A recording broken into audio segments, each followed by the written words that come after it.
My name is Mark Barry, and I've uploaded a book of poems to Amazon's Kindle system. It's available to buy as a download. The details are in the description piece just below. The book's name is My Broken Heart, 75 Days in the NHS, 75 rhyming poems about an experience I don't recommend that you emulate.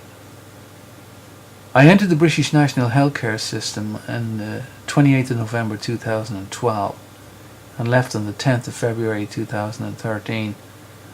They found when I got in there that I had 3 blocked arteries and I needed open heart surgery. But because of dissected artery complications, I had to wait a full 70 days for the operation, then have the operation and a further 5 to recuperate. And then months and months of recuperation after that. I was in Whipps Cross Hospital in Leytonstone in London and St. Barts Hospital in the City of London. And this poem is about one of the nurses in the St. Barts Hospital in the Vicary ward who looked after me in December 2012 and again in February 2013. And I wouldn't like to single out a singular nurse. The nurses in there are men and women of all different nationalities, colours, races, codes, creeds. But I did want to write something about their extraordinary dedication and the levels of care that they give, which people seem to take for granted. As you can imagine, the cardiac ward is full of old men, mainly between the ages of 55 all the way up to 85. I believe the oldest who was ever operated on was 93. And they have their ways and their means. They're grumpy, they're moody, they're probably scared. They're at a stage in their life where they're beginning to think, will I make it, won't I make it? Because at that age it can be, and still is, dangerous. Although the recovery rates are almost 100% now. So the operations that were once extraordinary are now routine. Most men go into the cardiac ward for 5, 6, 7 days tops.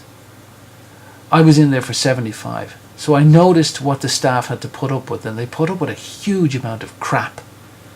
From interfering, worried relatives, from the patients themselves, from people being stubborn, people just being scared, shit on the floor, wee on the linoleum, all this sort of stuff.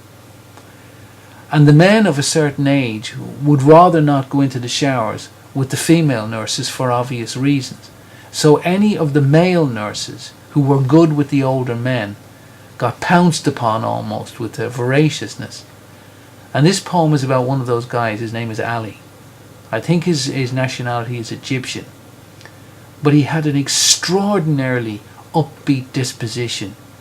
Always in control, always capable. There was a queue to get this guy to bring you down to the showers and do anything. In a busy ward like that, the nurses will come to your bed when you have the call button and you'd ask them to do something. They would often forget. They would simply go away and be distracted with 2 or 3, 4 other things that they had to do and come back and have forgotten about you completely. And this is why sometimes the patients used to get annoyed with them. Ali would never be like this. If he came to your bed, he would go and get what you needed, and you trusted this guy completely. And in a ward which is a downbeat and scary place like that, you need those sort of people. So this poem is by way of appreciation for what they give and what they did, not just for me, but for all patients everywhere. This is simply called Ali, and I hope he and the staff there enjoy it. An old man beside me has just shit himself. It's clinging to his worn pyjama cord. He hobbles around the bed until an orderly sanitizes him in the adjacent ward. An elderly lady darting across the hallway didn't make it to the toilet on time. Left a line of poo droplets on the linoleum for the help to clean up and shine.